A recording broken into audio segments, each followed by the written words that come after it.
ದುನಿಯಾ ವಿಶೇಷ ಕಾರ್ಯಕ್ರಮಕ್ಕೆ ಮತ್ತೊಮ್ಮೆ ಸ್ವಾಗತ ವೀಕ್ಷಕರೇ. ಮೃಗಶಿರ ನಕ್ಷತ್ರದ ಮಳೆಯಾದಂತಹ ಸಂದರ್ಭದಲ್ಲಿ ಮತ್ಸ್ಯದ ಮೂಲಕ ಮದ್ದನ್ನು ನೀಡಲಾಗುತ್ತೆ. ಈ ಮೂಲಕ ಅಸ್ತಮಾ, ದಮ್ಮು, ಇತರೆ ರೋಗಗಳನ್ನು ನಿವಾರಣೆ ಮಾಡಬಹುದು ಅಂತ ಹೇಳಲಾಗ್ತಾ ಇದೆ.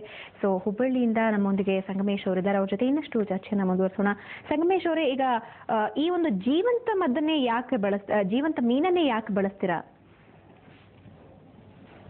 ಜೀವಂತ ಮೀನಂದ್ರೆ ಮೇಡಮ್, ಅದು ಮೋಸ್ಟ್ಲಿ ನಮ್ಮ ಅಜ್ಜವ್ರು ಹೇಳೋದಕ್ಕೆ ಪ್ರಕಾರ ಅದು ಮೊಟಿಲಿಟಿಯಿಂದ ಸ್ವಲ್ಪ ಅದು ಏನೋ ಪರಿ ಇರುತ್ತೆ, ಪರಿ ಹರಿಯುತ್ತೆ ಅಂತ ಏನೋ ಹೇಳ್ತಾ ಇದ್ರು. ನಾವು ಚಿಕ್ಕವರಿದ್ದೀವಿ ಅವಾಗ. ನನ್ನ ಪ್ರಕಾರ ಅದು ಮೋಸ್ಟ್ಲಿ ಮೀನದು ಉಷ್ಣ ಅಂತ ಹೇಳ್ತಾ ಇದ್ರು. ಅದರಿಂದ ಮೋಸ್ಟ್ಲಿ ಅದು ನನ್ನ ಪ್ರಕಾರ ಅದು ಇಮ್ಯುನಿಟಿ ಪವರ್ ಕೊಡ್ತಾ ಇದೆ ಅಂತ ನನ್ನ ಭಾವನೆ. ಯಾಕಂದ್ರೆ ಅಲರ್ಜಿಕ್, ಸಿವಿಯರ್ ಅಲರ್ಜಿ ಇದ್ದವರಿಗೆ ಅಲರ್ಜಿಕ್ ರೈನೈಟಿಸ್ ಅಂತ ಹೇಳ್ತಾ ಇದೀವಿ.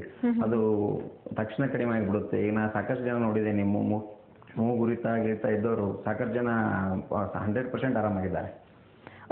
ಅದು ಮೋಸ್ಟ್ಲಿ ಮೊಟಿಲಿಟಿಯಿಂದ ಅದೇನಾದ್ರು ಎಫೆಕ್ಟ್ ಆಗ್ಬೋದು ನನ್ನ ಅಭಿಪ್ರಾಯ. ಓಕೆ, ಈ ಇಂಗು ಮತ್ತೆ ಅರಿಶಿನ ಈ ಮದ್ದಿನಲ್ಲಿ ಉಪಯೋಗಿಸ್ತೀನಿ ಅಂತ ಹೇಳಿದ್ರಿ, ಇದರ ಎಫೆಕ್ಟ್ ಏನಾಗುತ್ತೆ ಬಾಡಿ ಮೇಲೆ? ಇಂಗು ಮತ್ತು ಅರಿಶಿನ ಅಂತೂ ಇದು ನನ್ನ ಪ್ರಕಾರ ಇದು ಇಮ್ಯುನೋಮಾಡ್ಯುಲೇಟರ್ ಅಂತ ಹೇಳ್ಬೋದು. ಯಾಕಂದ್ರೆ ಅದರಿಂದ ಬಾಡಿಗೆ ಇಮ್ಯುನಿಟಿ ಬರುತ್ತೆ ಅಂತ ನಮ್ಮ ತಾಯಿಯವರು ಹೇಳ್ತಾ ಇದ್ರು. ಮತ್ತೆ ಇಂಗು ಅದು ಕಫ ನಿವಾರಕ ಅಂತ ನಮ್ಮ ತಾಯಿಯವರು ಹೇಳ್ತಾ ಇದ್ರು. ಮತ್ತೆ ಅದಕ್ಕೆ ಇನ್ನೂ ಏನೇನೋ ಇದು ಕುಡಿಸ್ತಾ ಇದ್ದಾರೆ, ಗಿಸ್ಮ ಕುಡಿಸ್ತಾರೆ. ಅದ್ರ ಬಗ್ಗೆ ನನಗೆ ನಮ್ಮ ತಾಯಿಯರಿಗೆ ಸರಿಯಾಗಿ ಗೊತ್ತದು. ಓಕೆ, ಸೊ ಎಷ್ಟು ಪರ್ಸೆಂಟೇಜ್ ಅಲ್ಲಿ ಇದು ಕ್ಯೂರ್ ಆಗಬಹುದು ಅಂತ ಅನ್ಸುತ್ತೆ? ಅಂದ್ರೆ ಎಷ್ಟು ಪರ್ಸೆಂಟೇಜ್ ಅಲ್ಲಿ ಕ್ಯೂರ್ ಆಗಿದೆ ಅಂತ ಜನ ಹೇಳ್ತಾರೆ ನಿಮ್ಗೆ? ನನ್ನ ಪ್ರಕಾರ ಮೇಡಮ್ 90 to 95% ಜನ ಆರಾಮಾಗಿದ್ದಾರೆ. ಯಾಕಂದ್ರೆ ನಾವು first year allopathy treatment continue ಅಂತ ಹೇಳ್ತೀವಿ. ಯಾಕಂದ್ರೆ ಆಸ್ಮಾ ಸಿವಿಯರ್ ಇರುತ್ತೆ ಒಬ್ಬೊಬ್ಬರಿಗೆ. ನಂತರ ಅವರೇ ಹೇಳ್ತಾರೆ, ನಾವು ಈ ಸಲ ಯಾವ ಟ್ರೀಟ್ಮೆಂಟ್ ತಗೊಂಡಿಲ್ಲ, ಯಾವ ಅಲೋಪತಿಕ್ ಮೆಡಿಸಿನ್ ತಗೊಂಡಿಲ್ಲ ಅಂತ ಹೇಳ್ತಾರೆ ಅವರೇ. ಈಗ 100% ಕ್ಯೂರ್ ಆಗಿದ್ದವ್ರು ಬಾಂಬೆ ಅಡ್ವೊಕೇಟ್ ಅವರೆಲ್ಲ ಬಂದು ಹೇಳಿದ್ರು, ನಾವೆಲ್ಲ ಎಲ್ಲ ಕಡೆ ತೋರಿಸಿದ್ವಿ, ಯಾವ್ದು ಕ್ಷಣಕ್ಕೆ ಆರಾಮಾಗಿದ್ದಿಲ್ಲ, ನಮಗೆ ಜೀವನನೇ ಬೇಸರ ಆಗಿತ್ತು. ಆದ್ರೆ ಇಲ್ಲಿ ಮೆಡಿಸಿನ್ ತೊಗೊಳೋದ್ ಕೂಡ ನಾವು 99% ಆರಾಮಾಗಿದ್ವಿ. ಮೊದಲು ನಾವು ಎವ್ರಿ ಇಯರ್ ಪ್ರತಿ ವರ್ಷದಲ್ಲಿ ನಾವು ಹಾಸ್ಪಿಟ್ಲಿಗೆ ಒಂದು 8 ಸಲ ಹೋಗ್ತಾ ಇದ್ವಿ. ಈಗ 1 or 2 ಟೈಮ್. ಅದು ಸಿವಿಯರ್ ಕೋಲ್ಡ್ ಕಂಡೀಷನ್ ಇದ್ರೆ ಅಷ್ಟೇ ಹೋಗ್ತೀವಿ, ಇಲ್ಲಕಂದ್ರೆ ಅದೂ ಇಲ್ಲ ಅಂತ ಹೇಳಿದ್ರು ಮೊನ್ನೆ ಒಬ್ರು.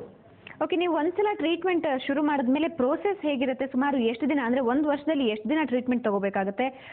ಪೂರ್ತಿ ಕ್ಯೂರ್ ಆಗಬೇಕು ಅಂದ್ರೆ ಸುಮಾರು ಎಷ್ಟು ದಿನ ಬೇಕಾಗುತ್ತೆ? ಏನಿಲ್ಲ ಮೇಡಮ್, ನಾವು 3 ಟ್ಯಾಬ್ಲೆಟ್ಸ್ ಕೊಡ್ತೀವಿ. ಅದ್ರ ಜೊತೆ ಅದು ಪ್ರತಿ 15 ದಿವಸಕ್ಕೊಮ್ಮೆ ಆರಿದ್ರೆ ಪುಷ್ಯ ಪುನರ್ವಸು ಮಳೆಗಳಿಗೆ ಅದನ್ನು ತಗೋಬೇಕದು. ಅಂದ್ರೆ ಪ್ರತಿ 15 ದಿವಸಕ್ಕೊಮ್ಮೆ ಮಳೆ ಹುಡುತ್ತೆ. ಆ ದಿವಸ ಬಿಸಿನೀರಲ್ಲಿ ಆ ಟ್ಯಾಬ್ಲೆಟ್ ಕರಗಿಸಿ ತಗೋಬೇಕು. ಅದನ್ನ ತಗೊಂಡ್ರೆ ರಿಸಲ್ಟ್ ಏನು, ಒಬ್ಬೊಬ್ಬರಿಗೆ ಇಮ್ಯುನಿಟಿ ಪವರ್ ಸ್ವಲ್ಪ ಅದು ಸರಿಯಾಗಿತ್ತಪ್ಪ ಅಂತಂದ್ರೆ 1 ವರ್ಷದಲ್ಲಿ ಕ್ಯೂರ್ ಆಗಿದ್ದು ಸಾಕಷ್ಟು ಜನ ಇದ್ದಾರೆ ಮೇಡಮ್. ಓಕೆ, ಇವಾಗ ಟ್ಯಾಬ್ಲೆಟ್ಸ್ ಅಂತ ಹೇಳಿದ್ರಲ್ಲ, ಅದು ನೀವೇ ಮಾಡುವಂತಹದ್ದ ಅಥವಾ ಹೊರಗಿಂದ ತರಿಸ್ತಾ ಇದ್ದೀರಾ? ಯಾವುದರಿಂದ ಆಗಿದೆ? ಇಲ್ಲ ಮೇಡಮ್, ನಾವೇ ಮನೆಯಲ್ಲಿ ಪ್ರಿಪೇರ್ ಮಾಡ್ತೀವಿ. ಓಕೆ, ನಮ್ಮ ತಾಯಿಯವರು ಪ್ರಿಪೇರ್ ಮಾಡ್ತಾರೆ ಅದನ್ನ. ಓಕೆ ಸಂಗಮೇಶ್, ಇನ್ನಷ್ಟು ಮಾಹಿತಿಗಾಗಿ ನಾನು ಮತ್ತೆ ಸಂಪರ್ಕಿಸ್ತೀನಿ. ಓಕೆ ಗುರುಮೂರ್ತಿ ಅವರೇ, ಈ ಆರಿದ್ರ ನಕ್ಷತ್ರದ ಬಗ್ಗೆ ಹೇಳ್ತಾ ಇದ್ದಾರೆ. ಆರಿದ್ರ, ಪುನರ್ವಸು ಹಾಗೆ ಪುಷ್ಯ ನಕ್ಷತ್ರ, ಇವುಗಳ ವಿಶೇಷತೆ ಏನು? ಈ 3 ನಕ್ಷತ್ರಗಳು ಸಹಿತ ನೀವು ಇಲ್ಲಿ ಗಮನಿಸಬೇಕು. ಹಳ್ಳಿಗಾಡು ಜನ ಸಹಿತ ಈ ಎಲ್ಲರೂ ಯಾರು ಗೊತ್ತಿಲ್ಲದಿದ್ರು ಈ ಪುನರ್ವಸು ಮತ್ತು ಆರಿದ್ರ ಮಳೆ, ಪುಷ್ಯ ಮಳೆ ಮತ್ತು ಮಾಗೆ ಮಳೆ ಅಂತ ಕರೀತಾರೆ. ಜೊತೆಗೆ ಮೃಗಶಿರ ಮಳೆಯನ್ನು ಇದನ್ನು ಆಧಾರವಾಗಿ ಇಟ್ಕೊಂಡ್ಬಿಟ್ಟಿರ್ತಾರೆ. ಅದನ್ನು ಬಹಳ ಚೆನ್ನಾಗಿ, ಯಾಕಂದ್ರೆ ಬಿತ್ತೋದಕ್ಕೆ ಏನು ಆ ಬಿತ್ತನೆ ಅಂತ ಸಮಯದಲ್ಲಿ ಬಿತ್ತಾಗ ಆ ವಿಶೇಷವಾದ ಏನು ಈಗ ನೀವು ವೈಜ್ಞಾನಿಕವಾಗೂ ಹೌದು ಸಹಿತ, ಈಗ ಚಂದ್ರ ಮತ್ತು ಸೂರ್ಯನ ಕಿರಣಗಳಲ್ಲಿ ಆ ಒಂದು ಚೈತನ್ಯ ಶಕ್ತಿ ಇದೆ ಅಂತ ಅಂದ್ಬಿಟ್ಟು ಸಾಬೀತಾಗಿದೆ. ಈ ಮಳೆಗಳಲ್ಲಿ ಈ ಪುಷ್ಯ ಮಳೆ ಇರ್ಬೋದು, ಅಥವಾ ಮಾಗೆ ಮಳೆ ಇರ್ಬೋದು, ಅಥವಾ ಆರಿದ್ರ ಮಳೆ ಇರ್ಬೋದು, ಈ ಮಳೆಗಳಲ್ಲಿ ಪ್ರಾರಂಭಿಕವಾಗಿ ಮುಂಗಾರಿನ ಮಳೆ ಪ್ರಥಮವಾಗಿ ಈ ಋತುಗಳಲ್ಲಿ ಬರುತ್ತೆ. ಈ ಜ್ಯೇಷ್ಠ ಮಾಸದಲ್ಲಿ ಪ್ರಾರಂಭವಾಗುತ್ತೆ.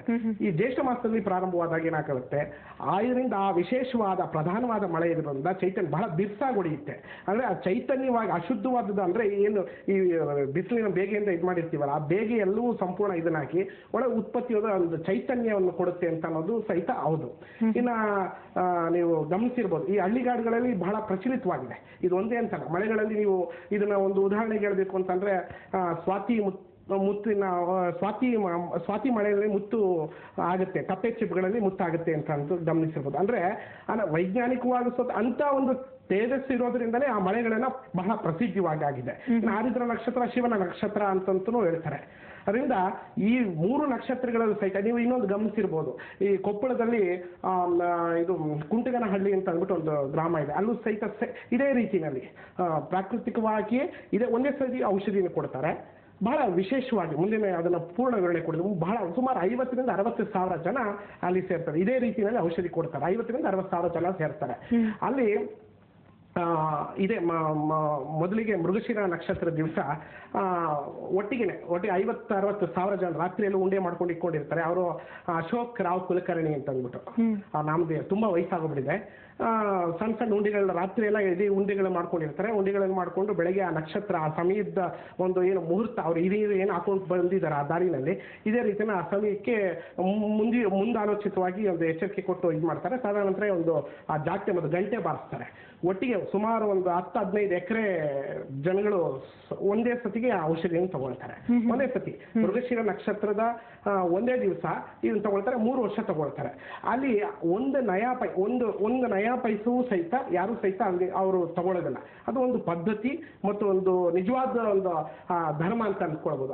ಅವ್ರು ಒಳ್ಳೇದಾದಂಥವ್ರು ಆ ಬಸ್ಸಿಗೆ ಇರಲಿ, ಅದು ಊಟ ಇರಲಿ, ಆ ಥರ ಅವರೇ ಸ್ವಯಂ ಸೇವಕರಾಗಿ ಸೇವೆ ಮಾಡ್ತಾ ಇರ್ತಾರೆ. ಅದರಿಂದ ಅಲ್ಲಿ ಎಲ್ಲದಕ್ಕಿಂತ ಮುಖ್ಯವಾಗಿ ಆ ಸೇವೆ ಇದೆ ನೋಡಿ. ಎಷ್ಟೊಂದು ಬಡವರಿಗೆ ಇಲ್ಲಿ ಒಂದು ಗಮನಿಸಬೇಕು ನೋಡಿ. ಎಲ್ಲರೂ ಅಲ್ಲಿ ಹೋಗ್ಕೊಳಕ್ಕೆ ಈಗ ಹೆಚ್ಚು ಅತಿ ಮಧ್ಯಮ ವರ್ಗದ ಶ್ರೀಮಂತರವರು ಭಯ ಆಗುತ್ತೆ. ಮೀನಿನ ಒಳಗಡೆ ಇಟ್ಕೊಂಡು ಹೇಗೆ ನುಂಗುವಂಥದ್ದು. ಕೆಲವರು ಇನ್ನೊಬ್ರು ಮಾಂಸಾಹಾರಿಗಳು ಇಲ್ದಂಥವ್ರು ಬೇರೆ ವರ್ಗದ ಜನಾಂಗದವರು ಅನುಕೂಲವಾಗುತ್ತಾ ಅಂತ ಅಂದ್ಬಿಟ್ಟು ಸಹಿತ. ಆದರೆ ಒಂದು ಉದಾಹರಣೆ ಸಹಿತ ಹೌದು ಸಹಿತ. ಈಗ ನೋಡಿ ಉತ್ತರ ಭಾರತದಲ್ಲಿ ಆ ಥರ ಆದರೆ, ಈಗ ಬಿಜಾಪುರ ಅಲ್ಲಿ ಉತ್ತರ ಭಾರತದಲ್ಲಿ ಹಾಗಾದ್ರೆ ದಕ್ಷಿಣ ಭಾರತದಲ್ಲಿ ಹೀಗಿದೆ. ಬೆಲ್ಲದಲ್ಲಿ ಕೊಡ್ತಾರೆ ಅದನ್ನು ಬೆಲ್ಲದಲ್ಲಿ ಔಷಧಿಯನ್ನು ಕೊಡ್ತಾರೆ.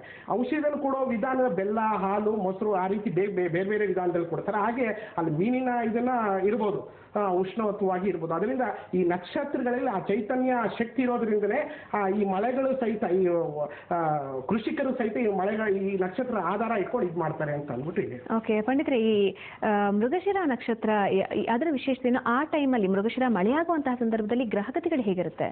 ಇದೇ ಬಹಳ ಮುಖ್ಯ. ಜ್ಯೋತಿಷ್ಯ ಅನ್ನೋದು ಸಂದೇಶ. ಜ್ಯೋತಿಷ್ಯ ಏನ್ ಕೊಡುತ್ತೆ ಅಂದ್ರೆ, ಮೃಗಶಿರ ನಕ್ಷತ್ರದಲ್ಲಿ ಚಂದ್ರ ವೃಷಭ ರಾಶಿಯಲ್ಲಿ ಇರ್ತಾನೆ. ಚಂದ್ರ ಉಚ್ಚನಾಗಿರ್ತಾನೆ. ಯಾವಾಗಲೂ ಆರೋಗ್ಯಂ ಪದ್ಮಬಂಧು ಇತರತಿ ವಿಫಲಾಂ ಸಂತತಿಂ ಶೀತರಶ್ಮಿ ಅಂತ ಹೇಳ್ತೇವೆ. ಚಂದ್ರನಿಂದ ನಮಗೆ ಬೇಕಾಗುವುದು ಸಂತಾನ ವೃದ್ಧಿ. ಈ ಒಂದು ಸಂದರ್ಭದಲ್ಲಿ ಮೀನುಗಳು ಸಂತಾನ ವೃದ್ಧಿಯನ್ನು ಮಾಡ್ಕೊಳ್ತಾ ಇರ್ತದೆ.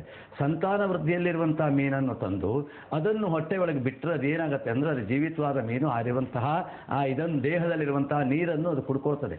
ಅದು ಕುಡಿಯೋದರ ಮೂಲಕವಾಗಿ ಇದು ಮಾಡ್ತದೆ ಅನ್ನೋದು ಇವರದ್ದು ಒಂದು ಈ ಮೀನ ಚಿಕಿತ್ಸೆ. ಇಂತಹ ಚಿಕಿತ್ಸೆ ಇಲ್ಲದೆ ನಮ್ಮಲ್ಲಿ ಅನೇಕ ಈ ಗಿಡಮೂಲಿಕೆಯಿಂದ ಚಿಕಿತ್ಸೆ ಮಾಡ್ತಾರೆ. ಒಂದನೇದಾಗಿ ಚಂದ್ರ ಆ ಒಂದು ವೃಷಭ ರಾಶಿಯಲ್ಲಿ ಬಂದಾಗ ವಿಶೇಷ ಅಂದ್ರೆ ಚಂದ್ರ ಉಚ್ಚ. ಈ ಕಾಯಿಲೆಗೆ ಕಾರಣೀಭೂತ ಚಂದ್ರ. ನಾವು ಜ್ಯೋತಿಷಾಸ್ತ್ರದಲ್ಲಿ ಏನು ಹೇಳ್ತೇವೆ ಅಂದ್ರೆ, ನಿದ್ರಾಲಸ್ತೆ ಕಪಾತಿ ಸಾರಪಿಟಕ ಶೀತಜ್ವರಂ ಚಂದ್ರಮ ಶೃಂಗಬ್ಜಾಹತಿ ಅಗ್ನಿಮಾಂದಿ ಅರುತಿಂ ಯೋಷಿದ್ಯಥಾ ಕಾಮಿಲ ಚೇತಶಾಂತಿ ಅಸರ್ಗ್ವಿಕಾರ ಉದಕಾದ್ವೀತಿಂಚ. ನೀರಿಂದ ಭೀತಿಯನ್ನು ಉಂಟು ಮಾಡುವಂಥದ್ದು, ನೀರಿನಿಂದ ಬರುವ ಕಾಯಿಲೆಗಳು ಎಲ್ಲವನ್ನು ಈ ಸಂದರ್ಭದಲ್ಲಿ ಮಾಡ್ತಾನೆ. ಯಾಕೆಂದ್ರೆ ಉಚ್ಚನಾದ ಚಂದ್ರ. ಆದ್ರಿಂದ ಇನ್ನು ಎರಡನೇದಾಗಿ ಈ ಚಂದ್ರ ಉಚ್ಚನಾಗಿದ್ರೆ ಮಾನಸಿಕವಾದ ಸ್ಥಿತಿ ಜನರಿಗೆ ಆ ಮಾನಸಿಕವಾದ ಸ್ಥಿತಿ ತುಂಬಾ ಚೆನ್ನಾಗಿರುತ್ತೆ. ಆ ಸಂದರ್ಭದಲ್ಲಿ ನಮಗೆ ಆರೋಗ್ಯ ಆಗ್ತಾ ಇದೆ ಅನ್ನುವಾಗ ಒಂದು ಗುಳಿಗೆ ಕೊಟ್ಟರು ಗುಣ ಆಗ್ತದೆ. ನಾವು ತುಂಬಾ ಶೀಘ್ರದಲ್ಲಿದ್ದೆ ಅಂದ್ರೆ ಆ ಮನಸ್ಥಿತಿ ಸುಧಾರಿಸೋಣ ಔಷಧಿ ಕೊಡಬೇಕಾಗ್ತದೆ. ಮನುಷ್ಯನಿಗೆ ರೋಗ ಗುಣ ಆಗಬೇಕಿದ್ರೆ ಮೊದಲನೇದು ಮಾನಸಿಕ ಸ್ಥಿತಿ ಸುಸ್ಥಿತಿ ಇರಬೇಕು. ಆ ಮಾನಸಿಕ ಸ್ಥಿತಿ ದುಸ್ಥಿತಿಲಿದ್ರೆ ನಾನು ಕಾಯಿಲೆ ಗುಣ ಆಗೋದೇ ಇಲ್ಲ ಅಂತ ಒಬ್ಬನಿಗಿದ್ರೆ ಯಾವ ವೈದ್ಯರ ಹತ್ರ ಯಾವ ವೈದಿಕರ ಹತ್ರ ಮಾಡ್ಲಿಕ್ಕೆ ಆಗೋದಿಲ್ಲ.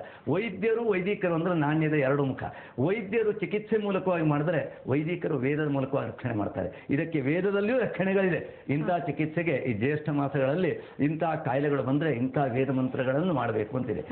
ಅದ್ರ ಬಗ್ಗೆ ಮಾತಾಡೋಣ ಪಂಡಿತರೆ. ವೀಕ್ಷಕರೇ, ಪಂಡಿತರು ಹೇಳಿದ ಹಾಗೆ ವೇದದಲ್ಲಿ ಕೆಲವೊಂದು ಮಂತ್ರಗಳಿವೆ ಅಂದ್ರೆ ರೋಗ ನಿವಾರಣೆಗೆ ಅಂತ ಹೇಳಿದ್ರು. ಅದು ಏನು ಅಂತ ತಿಳ್ಕೊಳ್ಳೋಣ. ಅದಕ್ಕೂ ಮುಂಚೆ ಒಂದು ಬ್ರೇಕ್.